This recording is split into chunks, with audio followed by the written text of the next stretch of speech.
His face still stood before my eyes. I wondered what it was like for him, being all alone there. For some reason, I thought of the forest swaying in the wind. What did his poor parents feel? And what would my parents do if I had gone missing? Would they cry and thrash around hysterically? Or would they accuse each other like they always do and forget about me eventually? Mom, this Vova, did he go missing in our forest? Seems like it. Poor child. I looked out the window at the road. The police Oaz drove off toward the village. Oaz is a car. Like, yeah. I think. Well, not sure what year the story is, but like maybe 90s or early 2000s. The officer's nephew came to mind when I was splitting off old paint from the windowsill. I remembered all the teenage mystery novels from the Black Kitty series I've read this summer. Your average boys and girls investigated all sorts of mystery there. They looked for clues, spied on suspicious people, and after a set of amazing adventures, bam! Solved any complicated case. They became local celebrities and must have made their parents very proud. Sounds like Scooby-Doo. I noticed a trail of policemen footprints that led to the forest, and then it clicked my head. Why don't I start an investigation of my own? Maybe I'll find that lost boy, and I'll get a reward. Olya will be so happy! And not only Olya, Mom and Dad too. Maybe they will even forget about their quarrels for a while. Maybe I'll even save us from the D word. I fantasized about buying Olya a Tamagotchi and getting a cassette player and a bunch of tapes for myself. Yeah, it's definitely 90s, like... There's no way it's 80s, like... Yeah, it's probably 90s or maybe early 2000s, because Tamagotchi was very popular back then. And a whole box of Kinder Surprise, yeah, Kinder Surprise too. Yeah, that's the time. When was the last time our parents bought us any toys? Last autumn, I think. My dad had lost his job at the time. There's that annoying song about it. I had little to no idea what was the accountant's job like. They count the money, I think? Neighbors used to envy us. But nowadays, Mom and Dad barely had money to afford sweets. And Dad would always divide a single chocolate bar between me and Olya. Sometimes I gave her my share too. No matter how much I wanted to eat sweets, she was still just a pipsqueak. I couldn't wait to go out looking for clues. I'm going outside. Yeah, right. You want the police to go around with your photograph next? The forest is so thick. What if the boy got snatched up by wild animals or something even worse? Even worse, echoed through the hallway. I won't go far. I'll stay away from the forest. Did you hear what I said? Or should I repeat myself? Better go pack your school bag or play with Olya. The sound of splashing water came from the kitchen. It meant that the argument was over and Mom had the last word. Yeah, I can go outside, I can go to the kitchen, and I can open this thing. Yeah? Wait. Mom's backed-up. A family relic. My mom played with it when she was little, when she gifted it to me. Olya was next in the succession line. The toy belonged to her now. She started at the dancing spindle, as if it could show her something, a fairy tale or maybe even our future. Now even my little sister was a bit too old for the old squeaking backed up. Okay, so wait. Okay, cross. This cross had seen so many people come and go in this house. It was black as if it absorbed all human sin. From the long years it was hanging under the ceiling. After Grandma died, Mom was going to take it off and hang a horseshoe in its place as a lucky charm, but she cut herself with a cross-sharp corner and almost fell from the stepladder. Dad called it a sign from above and ordered the cross to be left alone in its rightful place. Okay, I think I heard something from here as well. Okay, my parents prohibit me from making long-distance calls, but from time to time I really want to hear my old friends. Sometimes I would just pick up the phone, listen to the low hum of the zoomer and the distant crackling, imagining the wind howling in the ice-leaden chords. Anything else? Okay. So where should I go? Okay, let's try to open this maybe. The dark, stuffy closet. Mom says it smells like mice, but how would she know the smell? She hates when I stick my nose in there. She's afraid I'll cut myself on the freshly sharpened axe. And Olya can't even be lured close to it. She thinks Vampire is living there. I tried to help her fight her fears once. I opened the door and turned on a dim lamp so she would see there was nothing but cobwebs, dead stools, and scratched walls. She still didn't believe me, and I liked to hide in the closet and listen to Olya count outside 1, 2, 3, better hide from me. And then drag her feet on the creaking floorboards, hoping that she wouldn't need to look for me in the cramped monster's den. Okay, well, the front yard. Go to the kitchen, I guess. Mom! It was difficult to lie to Mom, but there was no other way for me to run away from home. Mom, something's wrong with the TV. The picture is dim and there are stripes all over the screen. Mom's face became visibly distorted. Are you killing me here? Oh, you're killing me here. So, have you had enough of shooting those stupid ducks now? I told you the kinescope will go dim because of your console. Where will we find a TV technician in this hole, huh? Maybe it's just the settings? Please, go see for yourself. Strange, it worked fine in the morning. Maybe the snowfall caused it? Mom rubbed her hands clean on her apron and went to Olya's room. Okay, I think I have some stuff in here. I took a peek at Mom's crossword. She would get very angry when someone gave her advice. So me and Dad faked knowing the answer and being about to reveal it all the time. I smiled at that fleeting thought. Vertical, 9 letters. The name of the Philistine deity that protected them from viper bites and had a nickname, the Lord of Flies? Beelzebul? Second letter is E. I'm not sure how you actually write this one. Okay. Calendar. The decrepit and stain-covered calendar was once my favorite form of entertainment in Grandma's house. I remember waking up and running to the kitchen so I could tear off yesterday's leaf first thing in the morning, as if the coming day would get lost in the taiga forest without my help. One day closer to New Year's, one day closer to Grandma's funeral. I haven't touched this calendar for years now. Since the time they started writing dark and spooky death chants that only made me gloomy instead of funny proverbs and superstitions to be exact. Okay. I grabbed the dusty calendar leaf with caution and it tore off effortlessly. Sadly, the spooky descriptions from my childhood were still there. 7 horses carried the log. If 7 can't carry, bring the 8 from a ferry. They will take it away and never come back. This is the fate the log cannot escape.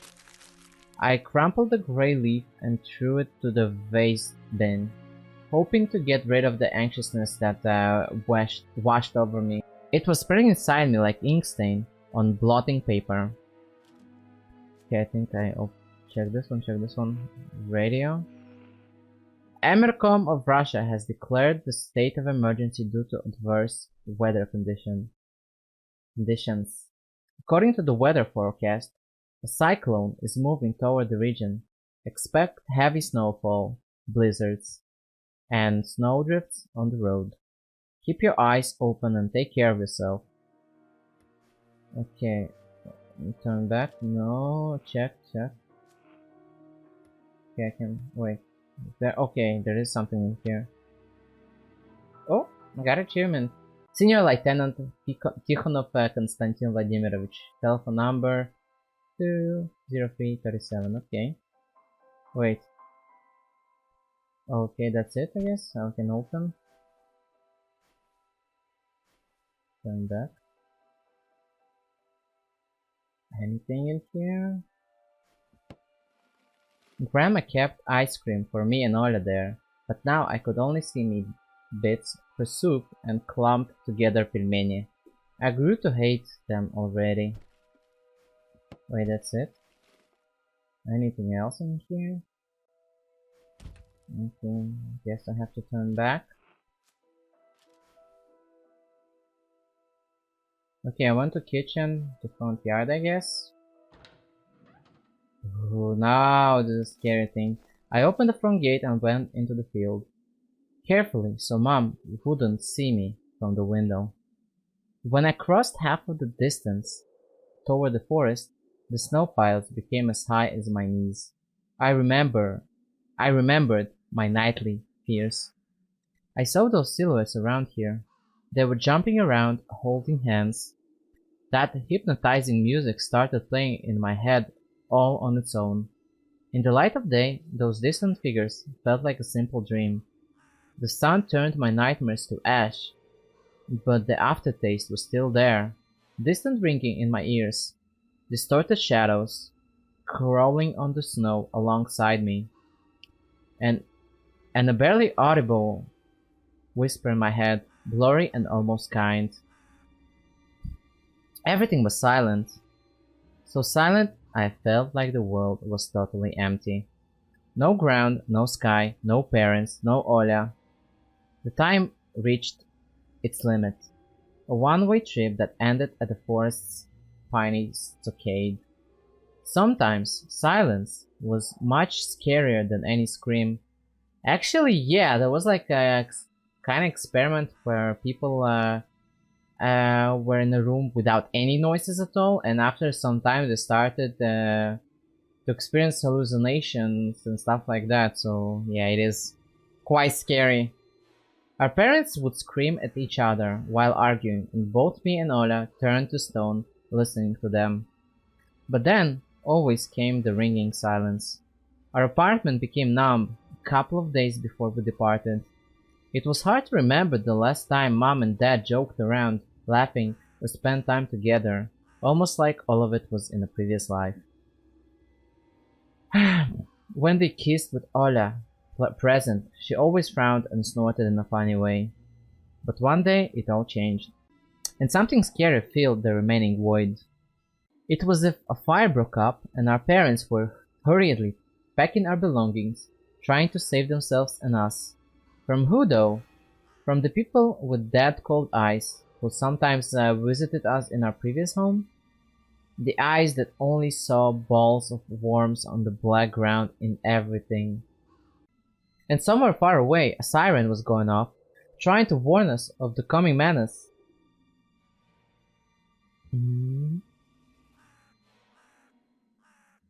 I shuddered, chasing away my delusions, and looked around. There were only me, this white field and the wind that was wiping up icy dust, and belts of powdered snow. I squinted from the sun and turned my eyes to the sunless forest. It looked especially dark in contrast with the blinding whiteness. Knobby tree roots slithered under the snow like fat snakes. Rotten leaves and coniferous needles froze into the ice.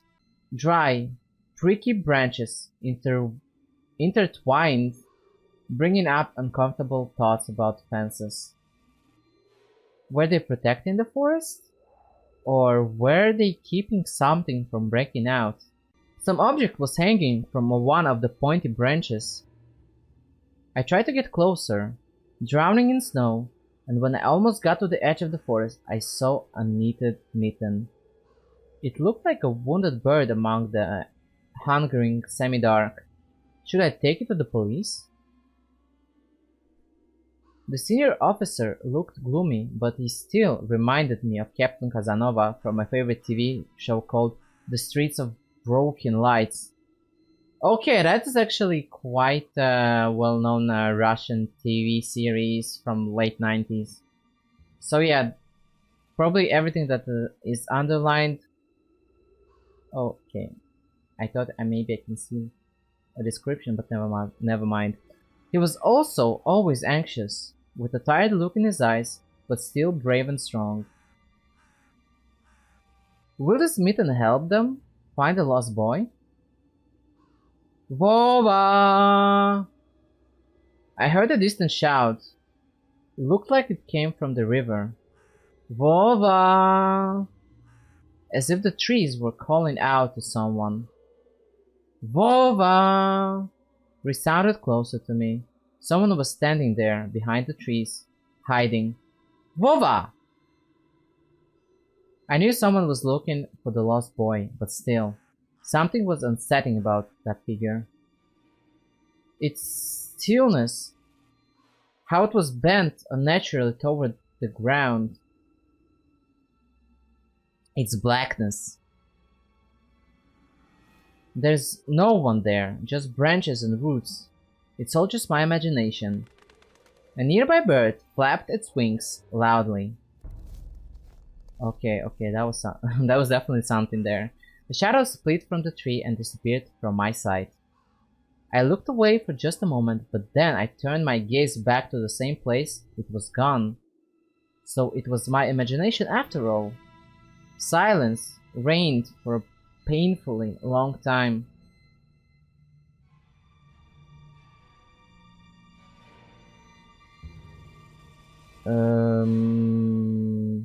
My muscles were tightly sprung. My heart was beating somewhere in my throat. Any noise, any little movement, any small whisper from the thicket and I'd sprint. But nothing of the sort happened. I looked at the mitten once more.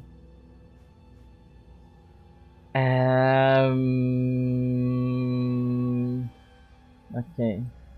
Let's save this one. Fake. I decided to take the lonely mitten from the branch. Vova!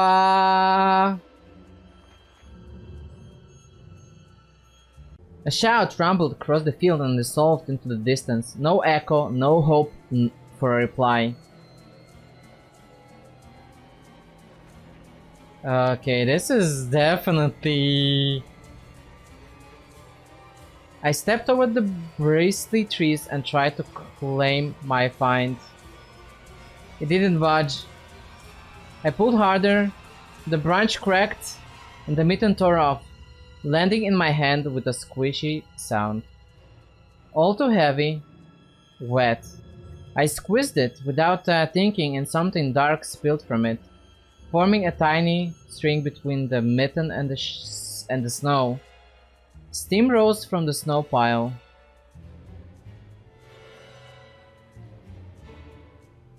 Is it blood? I froze in place, tightening my palms in disgust. Red. The sound of cracking branches invaded the silence. I didn't have to think twice before running away. Someone was chasing me from the darkness, breaking pine branches, closing the distance with giant leaps. Snow was slowing me down. Crazy thoughts flew through my mind. I'll get caught. They will get me. I'll get dragged into the thicket. I'll be gone forever. But there was one more voice, probably one of reason. It gave me strength, spurred me on. You can do it. Don't stop. I heard an animal roar behind me. It was so loud my ears went numb. It felt like the sound had come from a pack of hungry beasts rather than a single one. Their nostrils sucked in the freezing air. They sensed my fear. Two giant wings flapped above my head. An enormous shadow flew over the clearing. A hoot! A wheeze! The roars were coming from all directions now. From the dried up raspberry bush, from twisted pines, from under the windfall. Hurry! Run! Don't look back! It felt like I was inside a nightmare. The snowy clearing became vicious like quicksand. I was stuck in place. I pulled my leg from the mushy trap just to be caught in a new one, even deeper than before. I continued to drone, sinking deeper and deeper with every desperate push. Was snow ever this sticky? I screamed in horror after realizing this wasn't snow. Someone or something in the snow pile was clutching my pants. I gathered all my strength and rushed forward. The pressure on my leg was gone. My boot slipped out of the hole and my soles were on a hard surface again. I reached a clear path with one jump and from there ran to my house. Ooh, okay, I'm alive. Its gloomy facade didn't look threatening now. That house was my line of defense from the shadows that flapped their wings and the creatures that were hidden under the snow. I tripped over the doorstep and smashed into the door. In all my hurry, I still managed to notice the claw marks, as if a dog was striking the wood with its paws, demanding to be let in so it could escape the cold. I hadn't noticed these marks when I was leaving. The heartbeat in my ears was much louder than my surroundings. I couldn't hear whether someone was following me or not. What if they were already in our front yard and Mom had locked the door? Drowning in fear, I pulled on the doorknob and it obediently gave way? I rolled into the hallway and shut the door behind me. Porch planks creaked as my pursuers ascended the stairs. My fingers slipped off the lock and I couldn't click it into place. I gritted my teeth and pulled hard on the iron knob, whipping it between the boards. I stared blankly at the door. Someone was standing on the other side of the pitiful, flimsy barrier that was probably less useful than blankets. Wheezing breath reached into the house and crashed at me in waves. It smelled of pine and sweet sweat. Well, Mom peeked out of the kitchen and chest beside me with the same frigid voice she always used when talking to Dad.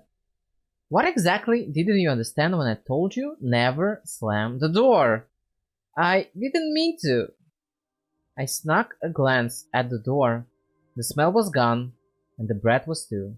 If there was someone in the first place, of course. Here, mere 5 meters away from Mom, my fear was slowly weakening, melting like snow in spring, and with it the last bit of strength I had left my body too. My legs gave way. I propped myself up against the wall so I wouldn't fall over. Mom's expression had changed immediately. The cold mask of strictness and detachment was gone. Mom looked the same as before all those quarrels. She finally saw my condition, my wet pants plastered with snow.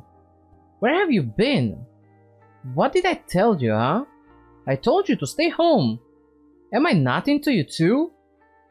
I got afraid she would cry. I reached out to her like when I was very little and wanted her to cuddle me. But Mom regained her composure fast and put on her usual face. Her eyes shined like steel. Her voice rang out. Your dad can't find his cigarettes. Be honest. Did you snatch them? Were you smoking in secret? There was someone chasing me, I thought. I stuttered as soon as I started explaining myself. Tears welled up in my eyes. Mom leaned toward me and sniffed my clothes like a beast, searching for the smell of tobacco. Then she squinted her eyes in suspicion and looked into the front yard.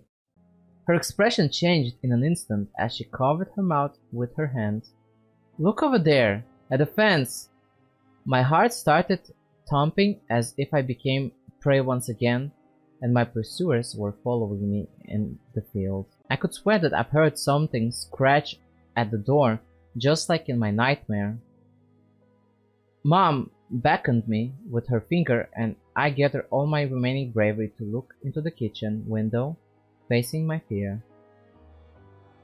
I could barely discern some hairy silhouettes swimming in snow through the icy winter patterns on the glass.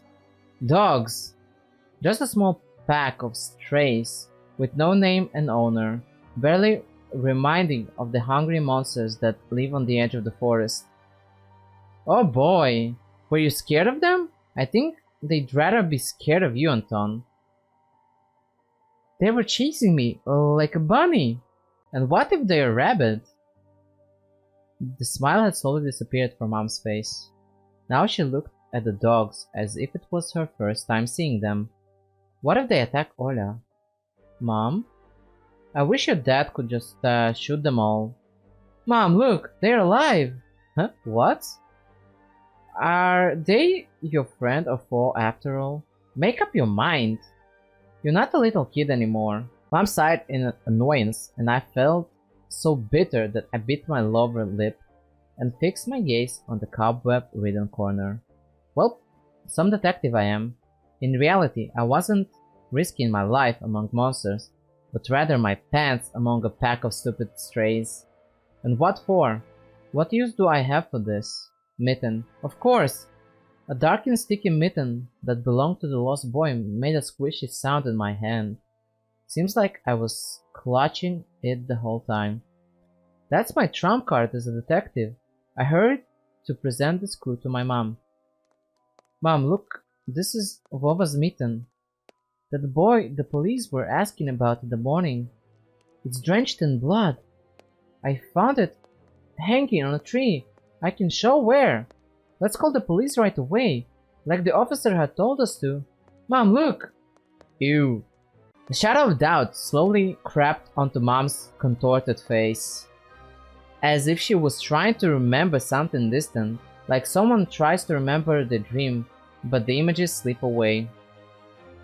Stop at this moment. Olya will go insane if she hears you. She already has trouble sleeping and whines all the time. And you joke around like this. At the moment I realized the mitten was actually wet from snow.